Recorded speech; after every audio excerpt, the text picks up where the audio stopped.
Halo semuanya, kembali lagi bersama aku, Komang Dermawan.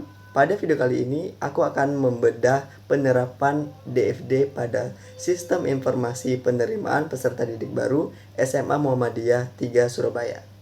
Kita mulai dari lapisan pertama, yaitu diagram konteks.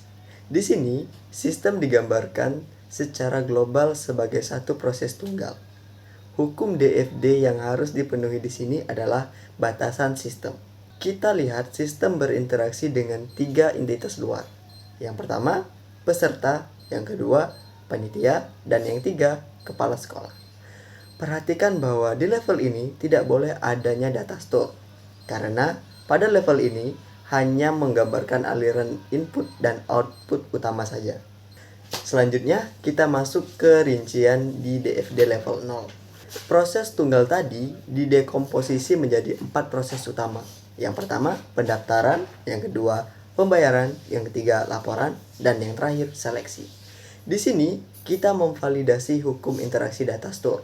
Aturannya, entitas luar tidak boleh mengakses database secara langsung, harus melalui proses. Coba perhatikan alurnya.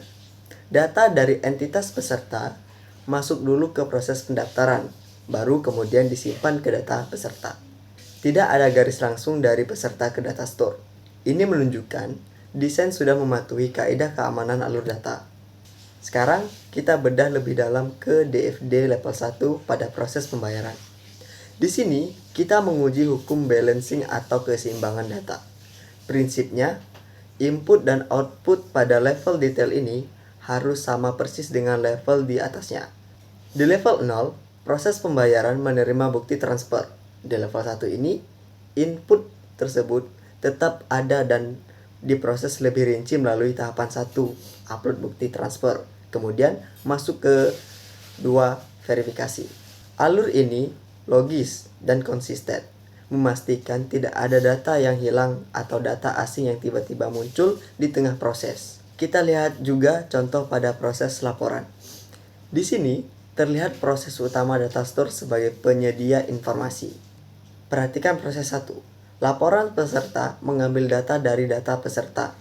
Dan proses kedua, laporan pembayaran mengambil data dari data pembayaran. Kedua data yang sudah tersimpan di database ini diolah, lalu diserahkan sebagai output kepada kepala sekolah. Penggunaan simbol panah keluar dari data store menuju proses ini sudah tepat secara fungsi. Sebagai kesimpulan, desain DFD sistem penerimaan peserta didik baru ini dinyatakan valid. Sekian analisis dari saya. Terima kasih.